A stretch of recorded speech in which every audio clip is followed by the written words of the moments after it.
My name is Susan Farley. I'm Scott Farley, and we have been members. I've been a member of First Centenary since 1998.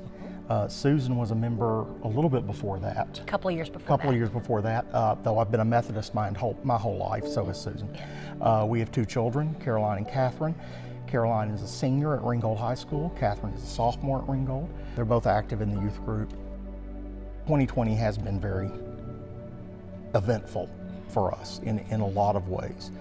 Back on Easter weekend, April 11th and 12th, a tornado came through our neighborhood, and while it didn't flatten our house, it destroyed our house to the point it was no longer livable.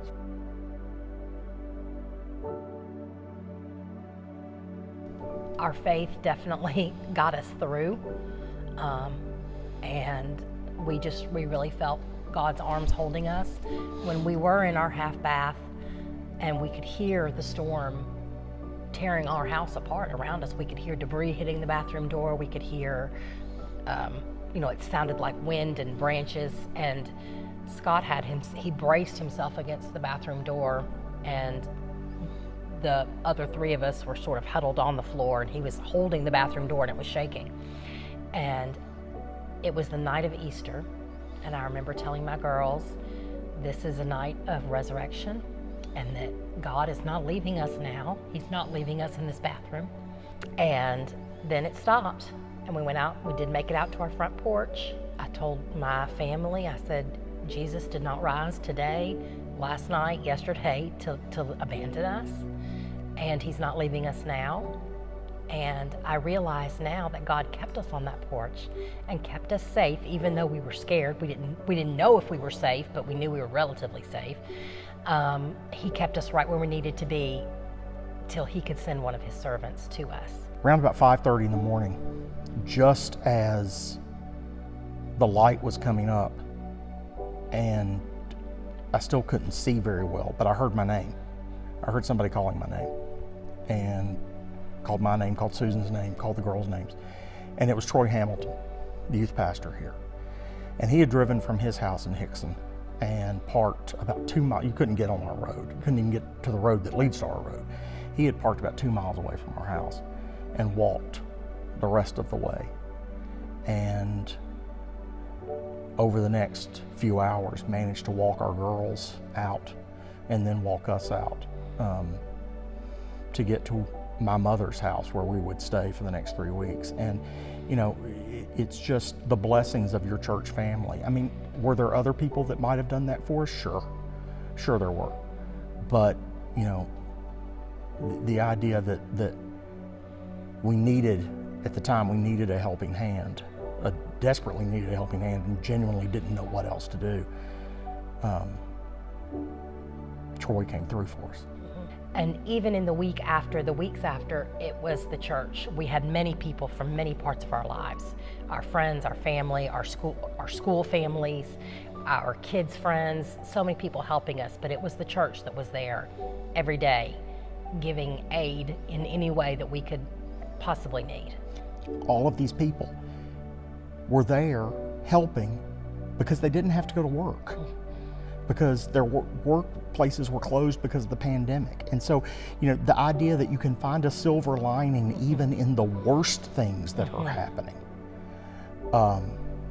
And Troy came every day and got people with trucks who could haul big ticket items away, like a china cabinet that was fine, and our dining room set, and it was just the number of people who came.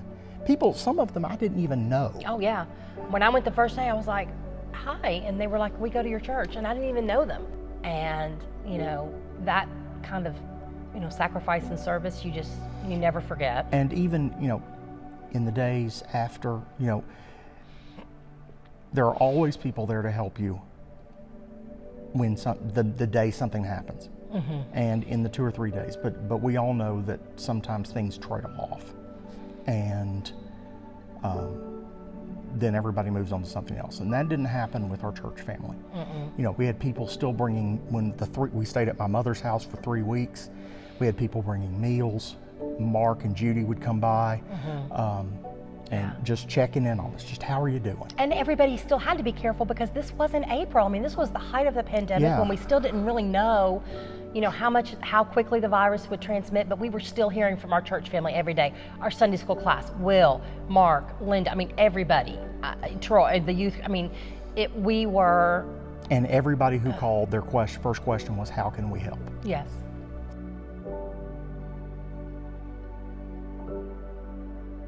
First and foremost, we're giving thanks that we're still here.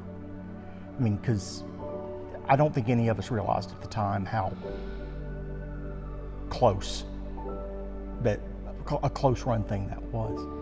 One thing Susan and I have done as a way to give thanks for what we've been through is we have been trying as much as we can to pay things forward.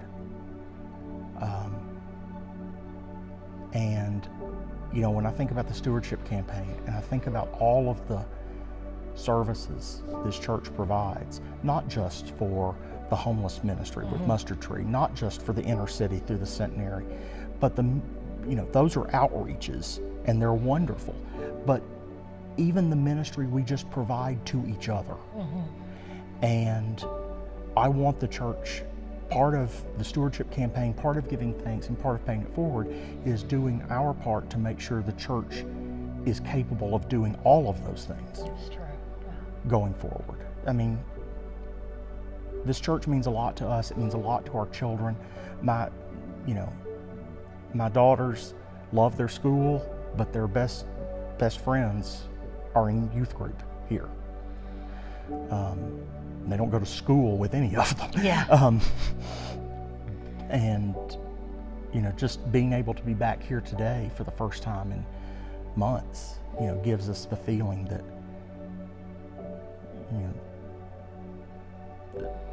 there's some aspect of our life that's normal again, or getting back to normal, and that's something to give thanks for as well.